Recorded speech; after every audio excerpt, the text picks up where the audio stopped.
Hello, I'm Corey Gott, and welcome to I Didn't Know That. Today I'm joined by Jillian Conrad from EV Extraordinary Ventures, Michigan. And I want to thank you for coming on today. So Thank you appreciate for having me. Absolutely. So tell me a little bit about what is Extraordinary Ventures? Extraordinary Ventures, or EVM for short, is a nonprofit organization, and we employ differently abled adults. Most of our adults do have autism, but we accept anybody with disabilities. Oh, that's absolutely fantastic. That's very cool. Thanks. So what exactly do you guys do for the community as a whole by employing, you basically employ these special needs people, Yes, which is, yes. and give them opportunities to do so. Yes. So it's a problem in communities that people with disabilities are sitting at home doing nothing, and they can be working. So our organization kind of set out to take on that mission. We are modeled after the first one was in North Carolina, Extraordinary Ventures, Chapel Hill. We're Cool. trying to model after that. So we service the community two ways: by employing those people, and then also we turn around and serve the community in many ways. We have a small parts manufacturing department where we take little pieces and put O-rings and things on, and then we give those back to the company, and they turn around and make bigger things with them. We run a laundry service, and then we also have an indoor garden where we grow microgreens. Oh, wow. So there's a number of jobs that you could be employed to do through Extraordinary Ventures. One of the really good things is that we're paying minimum wage. Oh, good. Oftentimes in this, I guess in this world, there's deviated wages for people with special needs, and we're trying not to go that route. Well, absolutely. We're trying to pay minimum wage. So. Yeah, I think that's very good, because I think, in many aspects, we're all, I think as a community as a whole, and there's definitely inequalities that exist, and Right. I think we're all trying to get better at those things, and that's awesome Yes. that you guys, take that into consideration for Yes. what you guys do already. Thank you. Awareness and acceptance, right? Absolutely. Yes. So this is just one chapter. You said there's another that started in North Carolina. Where else are you guys throughout the So country? there's a couple. I would say that we're the next furthest along. These are all startups. Oh, wow. So North Carolina and then Michigan. New York was trying some things. Possibly Chicago was trying some things. There was one like California, Sonoma area, but unfortunately I know that they already had to close their doors. Oh, no, that's not So good. it's all trial and error still. We all wear very many hats during the day because we're all just trying to make it work. Right. It's very much a startup at times, but Yeah, I could definitely understand that, how it's tough. Anything that you start up there's going to be many aspects involved to get anything going, and I don't know how prevalent this is throughout the country in or if there are any other organizations like yours or not, but I can imagine if it's not widespread, there's work involved with right. even just getting noticed and all those things as well. Right. So I understand you've brought some photos that you've taken yourself. Yeah, I in did. the facility that you work at. So Yeah. I don't know if there's wait for those to come up, but so there's one there. Okay, so those are candles. That's part of our services department. I think that we have Michael who is working on those. So he's prepping the candles to get ready for a local company who does natural organic beeswax products. So candles is one of the things, and he's prepping those for them to pour the wax in. It's part of our services or small parts department.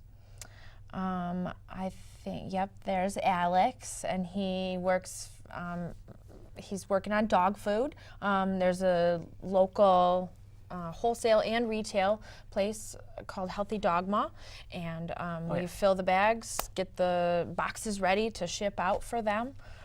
So lots of little behind the scenes things that go on that normal consumers might not necessarily know about. Right, absolutely. So That's pretty cool. So based on what you told me there, it sounds like you guys service a lot of different companies or organizations that is a pretty wide range as far as that goes, or what are the most, is there most popular or consistent jobs that that's the that are word done? right there, consistent. So that's what we look for in any job that we take on. Okay.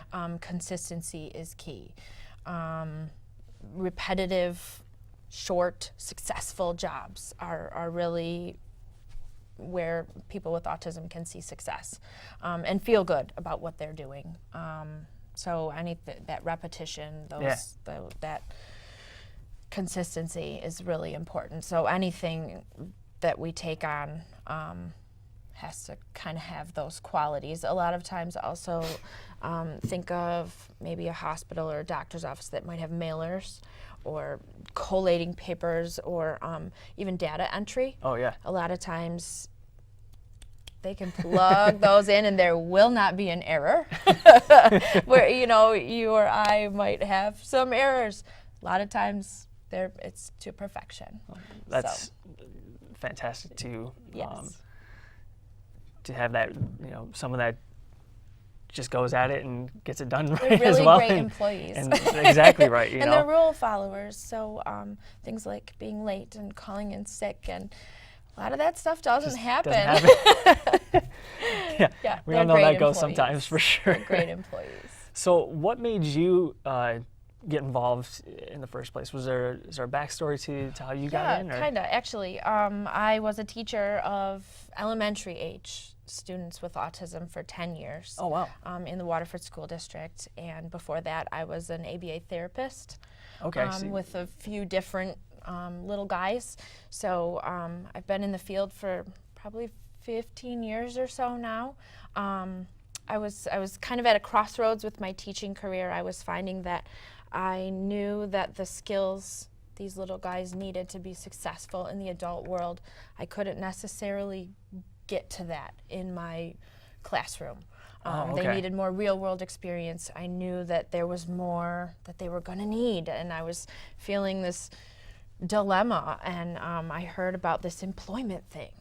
Yep, that's where I need to be, because that's the real world. That's how I know that I can help them be successful. Yeah. So, yeah, I So you kind of knew from the beginning that, okay, this is the career area that I want to kind of work in. Yeah. Special ed, I guess, is what my first degree is in, but then I found my niche in autism. So how long has, I guess, EVM been in place at this point? We started in September 2014. Okay, and so a few years. Yep, and then we didn't get our nonprofit status until 15, and it's been Those things take creeping time. along. yes, but 2014 is when it started. Okay, awesome. What is it? I'm assuming it's going pretty well so far, and hopefully that is the case. Especially like I said, when things start up, it can take some time. Oh, there's and been whatnot, hiccups. There's been bumps in the road.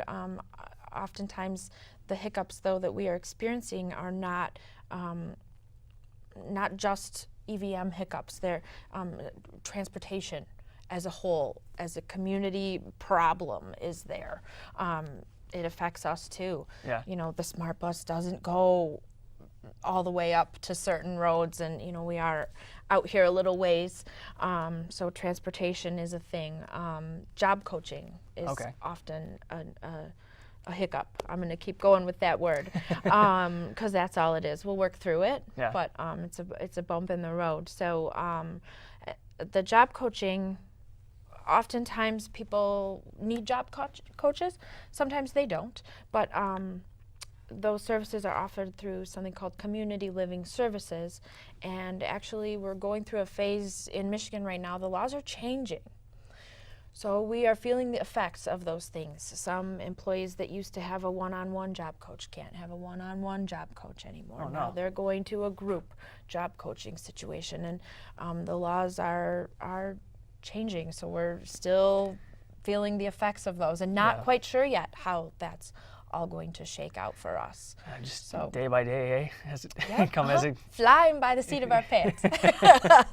Absolutely. No, that's like I said, that's always tough. And so I guess on top of that, what makes you smile about the job that you do? Is it the job itself? Is it smiling faces? Is it giving someone an opportunity to, that may not have, I guess you want to call them the normal opportunities per se to take? Right. I think that, yes, smiling faces is always my top, but I'm passionate about, I don't know, not letting, I always take the underdog under my wing, I guess. I always have since I was a kid. Somebody's on the playground by themselves. Nope, that's not going to happen. I'd be the one to go and talk to them. So I that's it. I just have to fight for this mission. Just in your heart somewhere. And Yep. that's what you do. Acceptance and understanding, awareness. So what's on the table here? Oh, these come out of the indoor garden. These are microgreens. A lot of people don't know what microgreens are. Microgreens are simply baby vegetable plants. I'm gonna dump a couple out here. So these ones are broccoli. That's not what I had for dinner. No, so, being that it's a baby vegetable plant, the research that's coming out is showing that these little tiny plants versus a whole head of broccoli that you had for dinner, these actually have more nutrients, up to 40 times Really? what you might have in that head of broccoli. I did not know that. So it's a good, quick way to eat lots of vegetables, and really healthy vegetables. You can eat a tablespoon, or you could eat that whole head of broccoli, up to you. I'd rather take that, wouldn't I you? think so. I think so. So Yeah. it tastes just like the regular vegetables that taste like broccoli. The best way to use them is, I guess, kind of throw it on. Right. Salads, sandwiches, garnish on soups, pizza. Pizza's a really good one. And that's a good way to get kids to eat vegetables too, because then they're getting something really healthy, but it's going on pizza. Absolutely. Gotta get those greens in, kids. You gotta do that. Yeah, we do. We do have a Pinterest account with tons of recipes for microgreens on there. Oh, fantastic. Yep. So if you're struggling, what could I do with that? I do that all the time. I was ending up in my food patterns, and I'm like, just do the same things I did yesterday. I just can't. That's boring. It is boring. I just don't have time sometimes. I know that But, too. But it's quick and easy. Absolutely. And you're getting nutrients. You can buy our microgreens at our suite, Suite 165 at Legacy 925. Okay, so you're located at the Legacy Center? Yes, in Oxford? yes, we are. Yes. Awesome. Or at a cafe located at the Legacy Center, also called Fuel Your Life. Your life. I've heard of them. Yep. Okay, yep. We have a small fridge inside their suite. And, there's a picture of the microgreens right there. Oh, That's cool. actually our There we are. spicy mix. So spicy mix, broccoli, mild mix. We have a couple flavors that we have all the time. So you can get those out of the little fridge at Fuel Your Life. They have a little bit longer hours than we do, so if you... They stay open a bit longer, and we have a nice working relationship. Oftentimes they buy greens wholesale, and we'll put them on their salads and sandwiches and Okay. sell them at the cafe too. So do you have any other products that you guys put together kind of like this, or is this kind of the main? Out of the garden, this sure. is our main. Okay. This is our main thing. And then we already talked about the services Yeah. department. And the last thing here is the laundry service.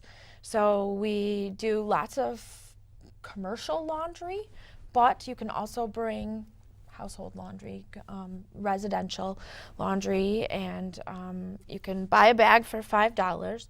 And and then that's returnable if you decide not to use the service anymore. So it's kind of like okay. a rental. Right. And then you can bring your full bag of laundry, and we will wash it, dry it, fold it, wrap it up for you. We can't come and put it away for you, though. That part's up to you. Oh, man, darn. That's the part I don't like, but anyway. Well, no, that's a fantastic service, and definitely convenient for anyone that would want to use that for sure. Yes. And also, there's so you have an event coming up. We do. Called the Great Inflatable Race. Yes. If you want to talk to me a little bit about that as well. All right, so the Great Inflatable Race is a company that goes around and puts on these, oh, it looks beautiful, puts on these bounce house races. It's not really a race. You don't have to have any special skills to come. It's fun for the whole family. Basically, you get to bounce around. We were chosen as the charity partner. So anybody that gets tickets, anybody that volunteers, we get proceeds. So it's a great way to help fundraise if you're interested in helping us Absolutely. out. That's that's a great thing for the community to get involved in for sure. And it is a little bit further away, but we couldn't not take the opportunity to work with them. Where's the race at? It's actually Brownstown Charter Township, down like near Detroit. Okay. Yep. And that is on June 16th? Yep. That's correct? Yep. Okay, awesome. Starts at 9. There's different wave times. I think they're going to let groups of people go through the race at certain times. It's been a while since I've been through one of those things. I know, right? When was the last time you were? A long time ago. Yep. Yeah, I can't remember. But it has been a minute, and that would be fun to do, Yeah. I think. Be a kid again, I guess. Well, and they bring different bounce houses to the event too, and I think they have a new one called the Volcano or something. I don't know. It's going to be varied. And sweet. They're not like normal bounce houses from when we were little. These are like the extreme bounce house. So I think it'll be really I've good. seen them blowing up here and there when I'm driving through. Sometimes you see them at like someone's house for a party or something like that. But I was like, I never had one of those when I was a kid. There's I just remember castles. the regular squared bouncy one, which they did it up. that was always fun too. But Yes. yeah, sounds like they've upped their game in I think the so. bounce house arena nowadays. Yeah, Yes. reminiscing on the past. I'm not sure did you mention how much tickets are, or if there's an admission for that? There is an admission fee. We have a code that you could use, EV 2018, if you're interested. The ticket prices will go up the closer to the event. So I don't know, I haven't even looked just recently. I don't know what they are right now. Maybe, I don't even want to say it because I don't know. But then they're going to go up closer to the race. So get your tickets now. Absolutely. That sounds great. Well, is there anything else you want to add about what EV Mish is or does, or anything that we didn't touch on today? If you know somebody that has disabilities or autism and needs a job, let us know. If you have work that you need done, let us know. Repetitive tasks are helpful. Absolutely. Okay, well, I appreciate you coming on today. Thank you for having me. Absolutely. And I think we're going to wrap it up. So thank you for joining us this evening. And if you want more information on EV Mish, you can go to their website, evmish.org, or you can call their number 248-800-4021. And they also have social media and Facebook and some of those other outlets as well. So thank you all for joining us tonight on I Didn't Know That, and we'll see you next time. Take care.